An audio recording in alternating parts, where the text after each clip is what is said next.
రెండోది సౌత్లోనే తీసుకుంటే కర్ణాటక రీసెంట్గా కర్ణాటకలో కూడా కాంగ్రెస్ పార్టీ థంపింగ్ మెజార్టీతోటి గెలిచింది.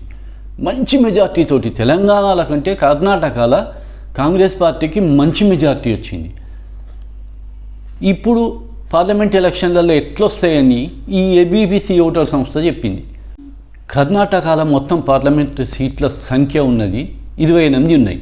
అందులో బీజేపీ పోయినసారి థంపింగ్ మెజార్టీ అంటే ఆల్మోస్ట్ ఆల్ స్వీప్ అవుట్ చేసింది. 25 సీట్లల్లో బీజేపీ గెలిచింది. ఈసారి సి ఓటర్ సంస్థ బీజేపీకి చూపించేది ఎంత అంటే 22 to 24 చూపిస్తుంది. 22 నుంచి 24 చూపిస్తుంది. కాంగ్రెస్ పార్టీకి వచ్చి 4 to 6 చూపిస్తుంది. అదర్స్కి 0 చూపిస్తుంది. కానీ ఇది నమ్మశక్యంగా మాత్రం అసలే అనిపిస్తలేదు. కాంగ్రెస్ పార్టీ రూలింగ్లోకి వచ్చింది, స్వీప్ చేసింది. కాంగ్రెస్ పార్టీకి 4 to 6, 22 నుంచి 24 బీజేపీకి అంటే మాత్రం ఇది నమ్మశక్యం లేదు.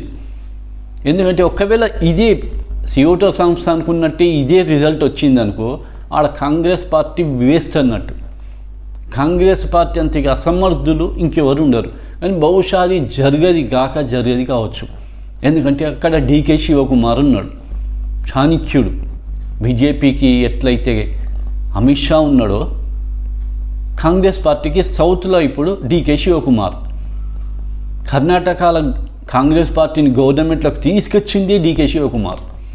తెలంగాణలో కూడా కోఆర్డినేట్ చేసిండు డీకే శివకుమార్. తెలంగాణ బాధ్యత మొత్తం రాహుల్ గాంధీ డీకే శివకుమార్కి అప్పచెప్పిండు. అన్ని రకాల డీకే శివకుమారే ముందుండి నడిపించిండు. ఇగో ఈ సందర్భంగా డీకే శివకుమార్ కర్ణాటకను బీజేపీకి వదిలిపెడతాడు అంటే మాత్రం అది నేను నమ్మనుగాక 10 లోపే రావచ్చు, అంతకంటే ఎక్కువ రాకపోవచ్చు, 5-6.